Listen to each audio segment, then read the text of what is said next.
So folks, we're in the home stretch here. We've come a long way together. I hope you've improved a great deal as a speaker, but I do want you to realize this is a lifelong process. One of the real secrets of great speakers is that they're always trying to improve, and sometimes it's just by that much.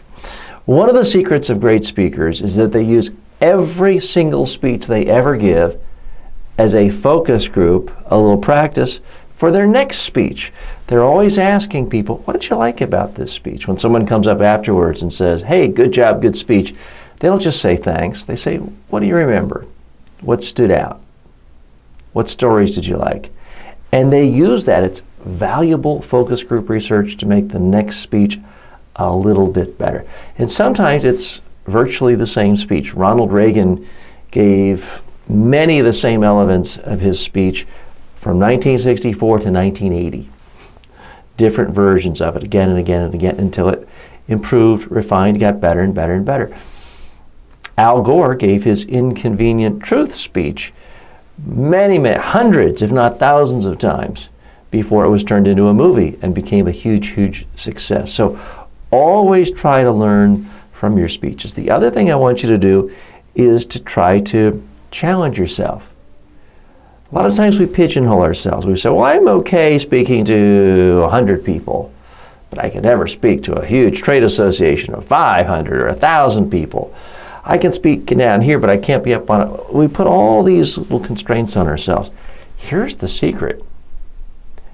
If you can have even one conversation with one person, you have all the skills you need to speak to any size group, anywhere, in any format. Now, I don't mean on any topic. You have to know something about your topic, but you can adapt to any type of environment. PowerPoint, stage, 1,000 people, on TV, webinar, down in a classroom. So all of these things are relatively minor changes as long as you still have good ideas, good insights, stories, and you've prepared and practiced on video. I mean, those are really the big key things. You can speak in any situation. I would advise you constantly look for new opportunities to speak, to stretch you, to test yourself.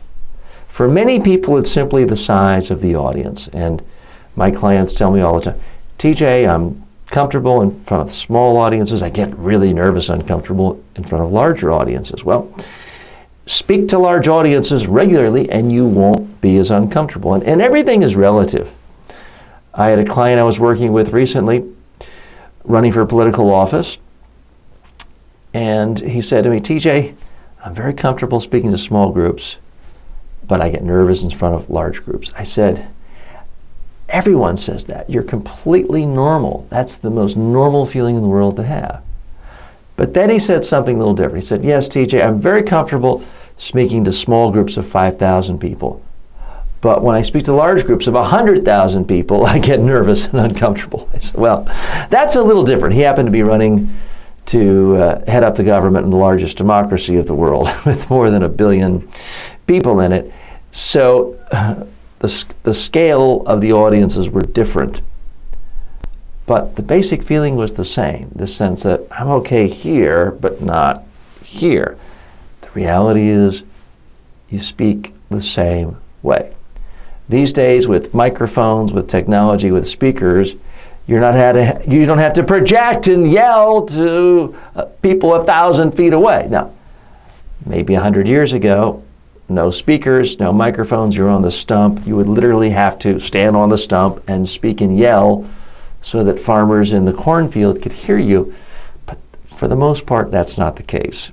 Even low budget operations, schools, nonprofit organizations, if you're speaking to more than 100 people, a microphone and a speaker can be brought in typically.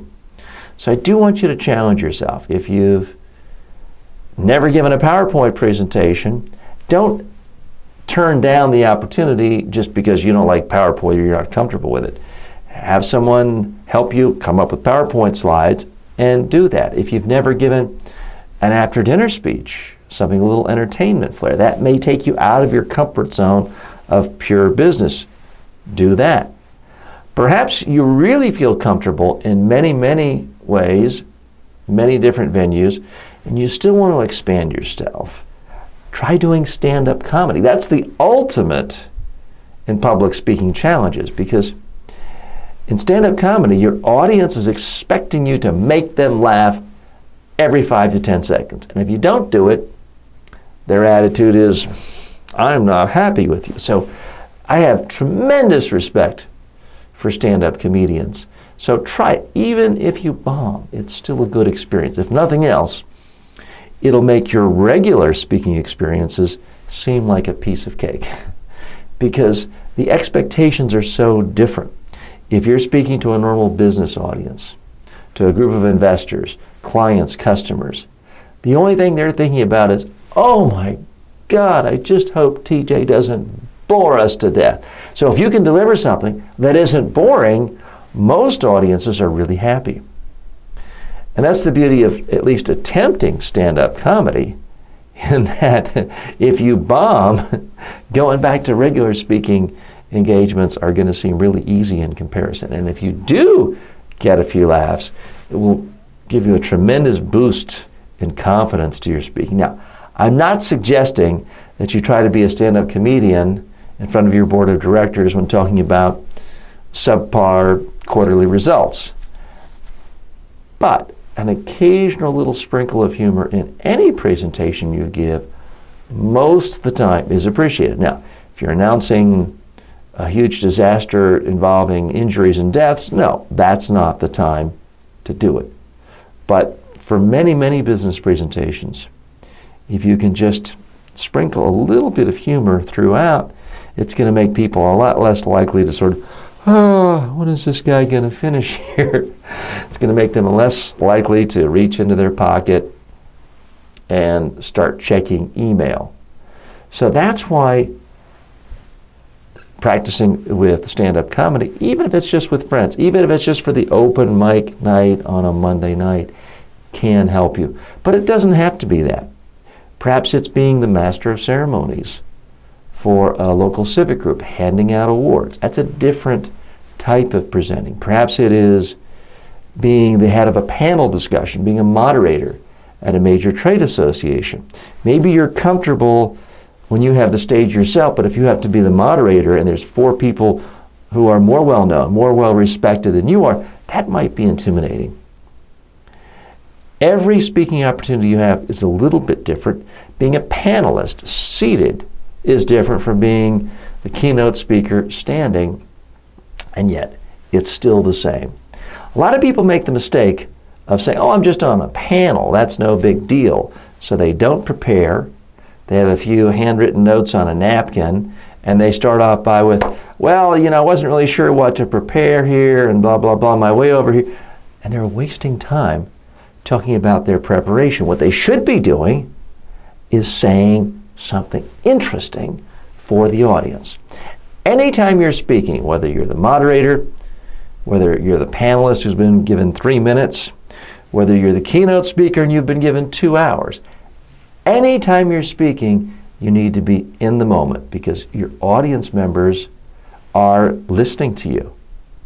They're judging you right now. Should I pay attention to this person? They're interesting and useful, or this person is boring, not useful. Let me not pay attention and tune out. So keep that in mind. There's no such thing as a little speech or just a panel discussion or, oh, it's only a 4-minute speech. Every single speech you give, every single presentation, every talk, every PowerPoint is an opportunity to communicate messages and burnish your reputation for leadership and communication skills. So let's sum up here. I've given you an awful lot of tips and tricks and tactics, and don't hold the lectern, and be sure to move and hold eye contact for a full thought. You can ignore all that stuff, frankly, if you do just a handful of basics. For starters, you've got to really figure out, what are you trying to do with this speech? What do you want your audience to do? And then you've got to factor in, what are the handful of key ideas that are going to make them do that? And when I say a handful, I mean literally a handful. Not 5 big themes with 7 subpoints underneath each one. 5 ideas. You've got to limit yourself to 5 ideas. And then you've got to come up with a story for each one, a case study, a compelling example involving you having a conversation with a real customer, a real client, a real colleague about a real problem in a real place, and how you felt. You need this story. Next, you need a cheat sheet. You need to have your notes on a single sheet of paper, preferably a half a sheet of paper, so that you don't have to put pressure on your memory. You don't have to memorize stuff. You can have a single sheet of notes, or if you're like I am, I have 1 page of notes, but I have 3 identical copies that I place around the room. A little bonus tip for you. The next tip is practice on video until you love it. Because you're a pretty good judge of speaking. You've watched boring speakers, boring presenters, boring professors, boring CEOs your whole life. You know what you don't like. And the stuff you don't like is pretty close to what other people don't like. So if you practice your speech and you see stuff you don't like, get rid of it. Don't subject your audience to it. It's so simple. It sounds simple. I know you're tired of me repeating it, but people still do it all the time. They tell me, TJ, I hate when people do boring data dumps. They get up and they give a boring data dump. And then they look at their own speech. Gosh, I did a boring data dump. Isn't that all? Well, yeah, it is. Whose fault is that? Why are you surprised? You're the one who created it and you're the one who delivered it. So you're not going to do that anymore. Practice your speech on video. And that's not enough. You got to keep practicing until you love it. That's really the final tip. You can ignore everything else, but if you practice your speech until you're at the point where you can look at the video and you say, wow, I love it. At that point, you can't do any better. At that point, there's no need for more practice. And at that point, your hands are not going to be shaking, and you're not going to be wondering about this and that. You're going to be relaxed. You're going to be confident. You're going to be confident that you're going to give a great presentation because you will.